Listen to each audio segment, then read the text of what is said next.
I heard in class the other day that two profoundly different religions exist side by side under the same roof of Christianity. Is that so? You have to be careful what you listen to. What, pray tell, are you talking about?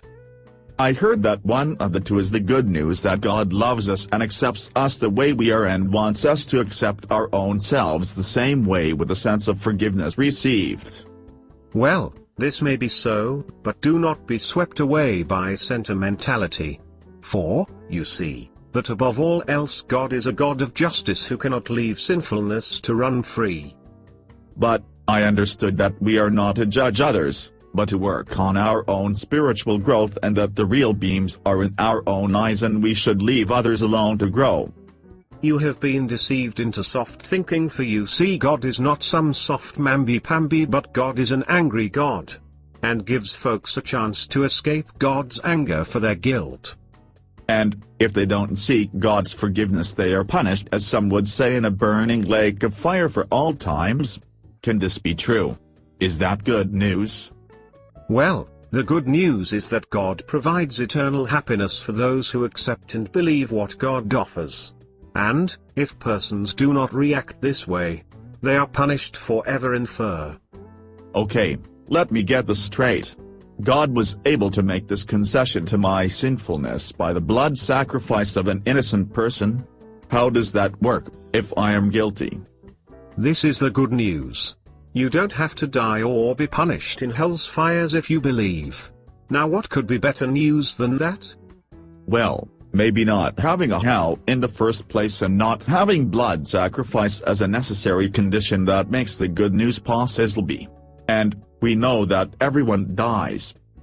Well, all of this is necessary so the just God can show mercy and provide an eternal reward for believing. God's very character would be lost if he forgave without blood sacrifice.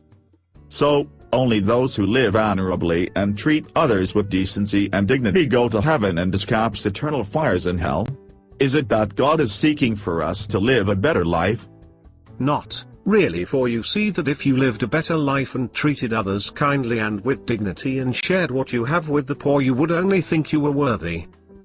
God demands that those who are pardoned not think that they deserved any of this, but that on the contrary they too should be punished by fire forever if it were not God's favor. Well, can showing kindness and others' dignity and Christian character really be a dangerous thing? By all means, because otherwise we might forget that all of our good character is but filthy rags in God's sight.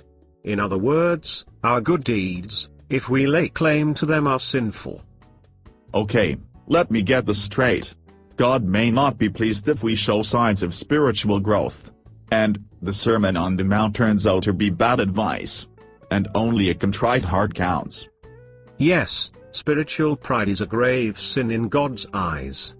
God requires us to repeat the sinner's prayer and then rest in the benefits and not trust in character to impress God. No way. I am so glad we had this conversation. Now, I can write my term paper with confidence and not waste my time with those who are in great need. To do so would only place me at risk. You are a good student, and I look forward to being present at your ordination to proclaim this good news of escape from God's wrath to others. For we escape by believing, not doing. Now, that is indeed good news.